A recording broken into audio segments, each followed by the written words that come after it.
শুরুতেই আমি milestone school and কলেজের বিমান দুর্ঘটনায় গভীর শোক ও দুঃখ প্রকাশ করছি। জাতির জন্য এটি গভীর বেদনার ক্ষণ। আমি এই ঘটনায় নিহতদের আত্মার শান্তি কামনা করছি। যারা এখনও হাসপাতালে চিকিৎসাধীন আছেন তাদের দ্রুত আরোগ্য কামনা করছি। এই ভয়াবহ দুর্ঘটনা আমাদের আরেকবার স্মরণ করিয়ে দিয়েছে চিকিৎসক ও স্বাস্থ্যকর্মীদের অবদান, তাদের পেশার মাহাত্ম্য। যখন চারপাশে শুধু আতঙ্ক, কান্না আর অজানা আশঙ্কা, তখন আপনারাই আমাদের আশার আলো।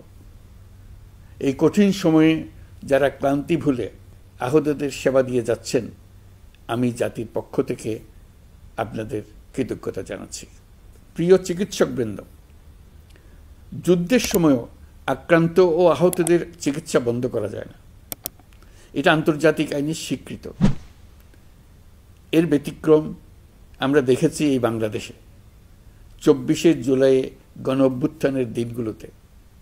ফ্যাসিস্ট সরকার শুধু এদেশের ছাত্র শ্রমিক জনতার বুকে গুলি চালিয়ে থেমে থাকেনি, তারা সর্বোচ্চ চেষ্টা করেছে যেন কেউ হাসপাতালে চিকিৎসা না পায়।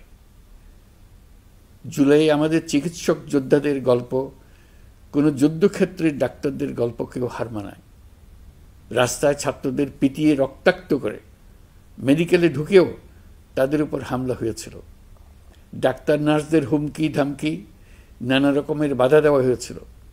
শত শত ছেলে মেয়ে অন্ধত্ব বরণ করেছে, কারণ তারা সঠিক সময়ে চিকিৎসা পায়নি। নির্দেশ ছিল আন্দোলনে আহত কাউকে হাসপাতালে চিকিৎসা দেওয়া যাবে না। আপনারা পেছনের গেট দিয়ে আহতদের গোপনে চিকিৎসা দিয়েছে। হাসপাতালে হাসপাতালে গ্রেফতার অভিযান চালানো হয়েছিল।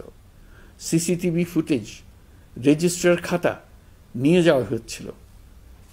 ডাক্তার নার্সরা সে সময় নিজেদের জীবন বিপন্ন করে জুলাই যোদ্ধাদের চিকিৎসায় নিজেদের সর্বোচ্চ দিয়েছিলেন। তারা রোগীর কোনো তথ্য নথিভুক্ত পর্যন্ত রাখেন নাই, কারণ এইসব নথির সূত্র ধরে আহতদের গ্রেপ্তার করা হচ্ছিল। বিনামূল্যে দিনরাত গুলিবিদ্ধ আন্দোলনকারীদের জীবন বাঁচাতে আপনারা সর্বোচ্চ ঝুঁকি দিয়ে চিকিৎসা দিয়েছেন। 2 চিকিৎসক বোনকে আমরা দেখেছি নিজ উদ্যোগে গ্যারেজের মধ্যে অস্থায়ী ক্লিনিক তৈরি করে চিকিৎসা দিয়েছেন। অনেকে নিজেদের ঘরের মধ্যে অস্থায়ী ক্লিনিক তৈরি করে চিকিৎসা দিয়েছেন। আপনারা নিজেরা ঝুঁকির মধ্যে ছিলেন, আপনাদের পরিবার ঝুঁকির মধ্যে ছিল, তবু পাহাড়সম বাধা পার করে আপনারা মানুষের জীবন বাঁচাতে এগিয়ে এসেছিলেন। আহতদের জন্য রক্তের সংকট ছিল। প্রশাসনের রক্তচক্ষু এড়িয়ে আপনারা রক্তের ব্যবস্থা করেছেন। আহতদের পরিচয় গোপন রাখতে ব্যবস্থাপত্রে অন্য নাম, অন্য রোগের তথ্য উল্লেখ করে তাদেরকে পুলিশের কাছ থেকে আড়াল করেছেন। প্রাইভেট ডাক্তাররা স্ব-উদ্যোগে প্রশাসনের চোখ এড়িয়ে সরকারি হাসপাতালে গিয়ে গোপনে চিকিৎসা দিয়ে এসছেন। রক্ত দেওয়ার জন্য সরঞ্জাম সরবরাহ ছিল না, আপনারা নিজেরাই এগুলোর ব্যবস্থা করেছেন। অ্যান্টিবায়োটিক, পেইন কিলারের মতো ওষুধও আপনারা নিজেরাই সরবরাহ করেছেন।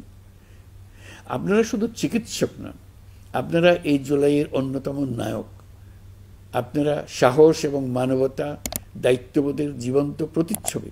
এই দুঃসময়ে আপনারা যে সেবা দিয়েছেন তা আমরা কোনোদিন ভুলব না। আমি আশা করব আজকের আয়োজন থেকে নির্ভীক ও সাহসী ডাক্তার ও স্বাস্থ্যকর্মীদের গল্পগুলো উঠে আসবে, এদেশের সকল মানুষকে অনুপ্রেরণা যোগাবে। আমি আজ জাতির পক্ষ থেকে জুলাইয়ে কর্তব্য পালনকারী সকল স্বাস্থ্যকর্মী ও চিকিৎসকদের প্রতি কৃতজ্ঞতা ও শ্রদ্ধা জানাচ্ছি। আপনাদের সবাইকে ধন্যবাদ। আল্লাহ হাফিজ।